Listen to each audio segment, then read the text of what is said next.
فاروق نواز زما سره په دویم ملګری قدرمنو ملګرو یو زلمی شاعر چې کوم په ډېر لږ وخت کې ډېره ښکلې شاعري کړې ده د خپل کتاب حوالې سره به دې هم تاسو ته ووایي د دې نه علاوه چې کوم غزلې شعرونه دي د خپل کتاب د مختلفو موضوعاتو حوالې سره چې کوم د دې په شاعرۍ کې دي په هغې باندې به هم د دې سره خبرې اترې کوو د فاروق نواز سره د ټول نه یو څو خبرې کوو تاسو. بسم الله الرحمن الرحیم. د ټول نه مخکې ټولو پښتنو ته لیکوالو ته مینوالو ته ډېر ډېر سلامونه او بیا د ای وی ټي خیبر او د عادل یوسفزۍ ورور او نور پورا کرو چې کوم دی نو ډېره ډېره مننه چې دا نوې کل چې کوم دی یا نوې ټیلنټ چې کوم دی نو دی له دی په ای وی ټي خیبر کې چې کوم پروموشن ورکوي او یا مخې ته راولي نو دا د خلکو سره ډېر زیات لکه یو خواله دی او نن سبا په دې مشیني دور کې یو ادبي محفل پروګرام جوړول یا دا ارګنایز کول دا تقریبا د نورو چینلو په حساب چې ګورو نو تقریبا لکه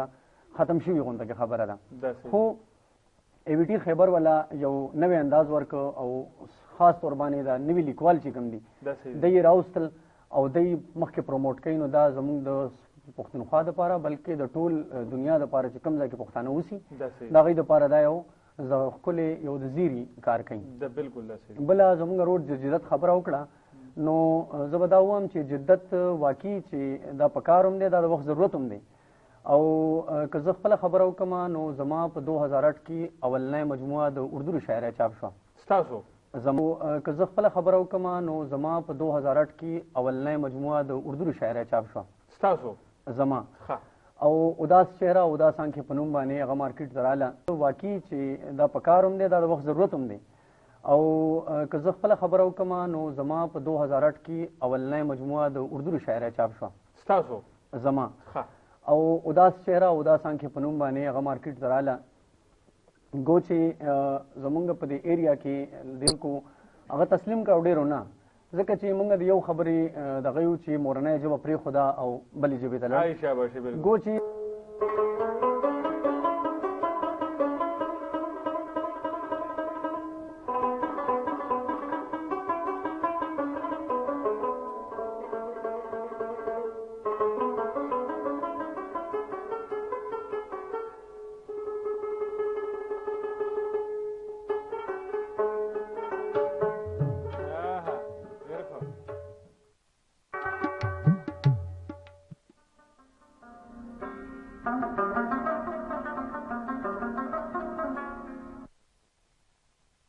کتاب په اردو شاعرۍ کې چاپ کړو پښتو ته بیا څنګه راغلی؟ د پښتو سره تعلق خو ډېر د مخکې نه و خو زه دې کې هغه ګیله زما یو وړه غونته کې زه د دې ای وی ټي په تھرو باندې چې کوم دی هغه مخکې هم راوستل غواړم ځکه چې زمونږ مشران خبره کوي چې پښتون ډاکټر دی پښتون انجینیر دی او لکه د دنیا چې کومه شعبه ده په هغې کې پښتون یو مقام لري. نو دغه شان دې خلکو له دا هم پکار دی چې پښتون که یو بل ژبه کې شاعري کوي نو دا هم د پښتون لپاره څه وړه خبره نه ده ځکه چې په بل ژبه کې یو کار کول ډېر ګران کار دی خو بیا د دې هغه تنده د انسان نه ماتېږي ځکه چې مورنۍ ژبه وي.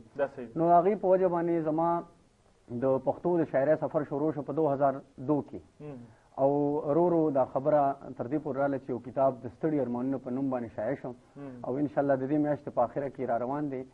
زه به د نوم حوالې سره یو خبره وکړم چې ستړي ارمانونه صرف د لیلا مجنون یا د مینې د کیسو نوم نه دی بلکې دې کې ډېرې خبرې دي چې کوم ځکه چې زمونږ د وطن او د پښتونخوا هر ارمان ستړی دی که هغه د امن ارمان دی که هغه د جانان ارمان دی که هغه د ژوند د نور د خوشحالو ارمان دی نو په دې کې هر یو صنف باندې ما خپل طرف نه پوره کوشش کړی دی. ازمایي مو کړې ده؟ تبه ازمایي مې کړې ده که هغه هایکو ده که هغه آزاد نظم دی نو په دې ټولو باندې کار شوی دی او انشاءالله هیله لرم چې زما د وطن د هر پوه انسان چې کوم دی نو دا به خوښ شي. صحیح. ناصر ورور دا راته ووایه فاروق ورور دا راته ووایه فاروق نواز وروره چې څنګه تاسو وړاندې خبره وکړه چې د اردو شاعري او بیا د پښتو شاعري څنګه چا درته ووایي چې دا د اردو شاعري مه کوه یا پښتو کوه که څنګه ځکه چې حمزه بابا خو هم د اردو شاعري که کوله نو بیا ورته خپل وایي چې پیر یا مشران راته وایي چې پښتو ژبه کې شاعري کوه که نه تاسو څنګه راغلي؟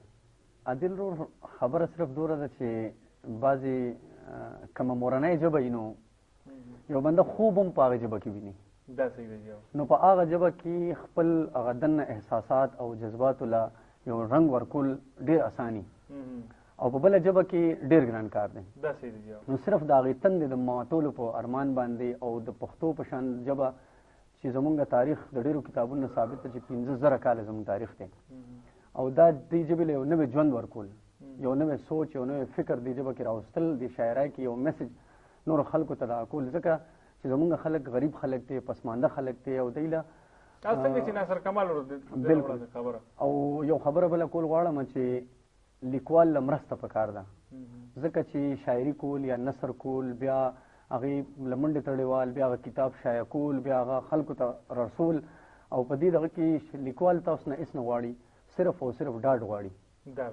هغه خپل میسج تاسو ته کنوې کوي.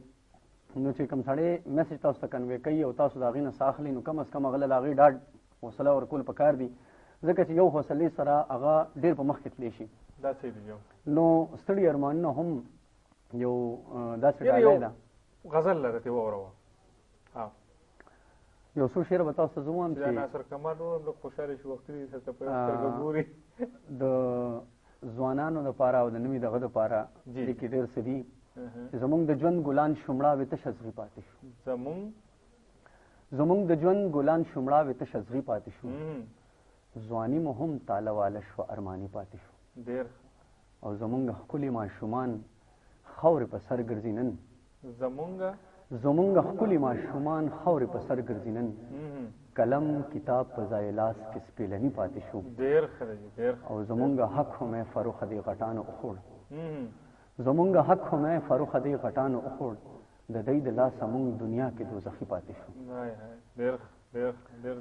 نو په دې کې هم یو میسج دی، یو پیغام دی او زه غواړم چې هغه خلکو ته دغه شي او د تعلیم شوق دی کې پیدا شي او موږ د دې دغه نه وځو چې زمونږ حق څوک ونه خوري. او تر څو پورې چې پوهه نه علم نه رڼا د انسان سره نه نو لکه زه یم چې هغه به خپل مستقبل څنګه ویني، هغه به رڼا څنګه ویني، هغه به خپل حق څنګه وپېژني، د نورو حق به څنګه وپېژني. نو ستاسو خبره په ګل باندې بدله قدرمنو ملګرو چې دغه ټول څیزونه هغه چې یو انسان پوهی لکه که مونږ یو خبره کوو چېرې یو سړی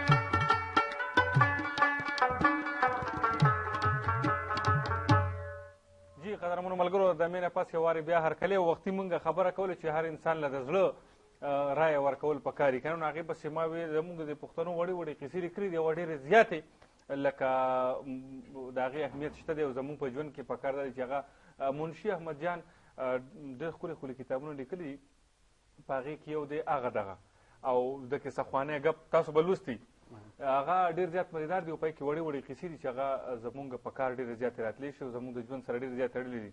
نه مې کته هغه وایي چېرې یو باچا و نو د وزیر ته وایي چېرې وزیره دا باتینګړ څنګه شی دی؟ هغه ورته وایي چې باچا سلامت باتینګړ خو ډېر ښه څیز دی، دا خو ته وګوره په دې سر باندې تاج دی او د رنګ ته وګوره. نو هغه چې دا خبره وکړه څو ورځې پس چې هغه باتینګړ نړه تور شو، دا باچا وایي یاره وزیره دا باتینګړ دا څه شی دی؟ هغه وایي جاوجي کوي دا باتینګړ څه شی دی؟ د سر ته وګوره ټاټکې په سر دی، که دا ښه شی وي نو دا شی به نه. باچا ورته وایي بله ورځ دی وایي چې یاره تاج یې په سر دی، نن وایي چې ټاټکې په سر دی، دا ته څه وایي؟ وایي زه خو د باچا نه وکړم د باتینګړ خو نه چې په تا څه ښه لګیا به وایم. نو رایې د زړه ورکول پکار یو ټلیفون دی هغه دا راته ووایي چې هغې وایي چې د نثر کمی دی که نه، لکه یو داسې موضوع ناصر خان راغستې ده چې په هغې باندې لیکل کوي. ستاسو څه اراده نثر ګران کار دی که نه د شاعرۍ نه آسان کار دی یا لیکي څوک نه؟ څه وجه ده؟ ځکه چې نن سبا که تاسو ګورئ زلمي زیاتر لکه شاعري کوي، شاعري نثر باره کې خو به زه دوره ووایم چې مختلف اصناف دي زمونږ، که هغه نثر دی که هغه شاعري ده. بیا په شاعرۍ کې هم مختلف صنفونه دي، داسې په نثر کې افسانه ده، نور داسې ناول دی او ډېرې خبرې دي پکې.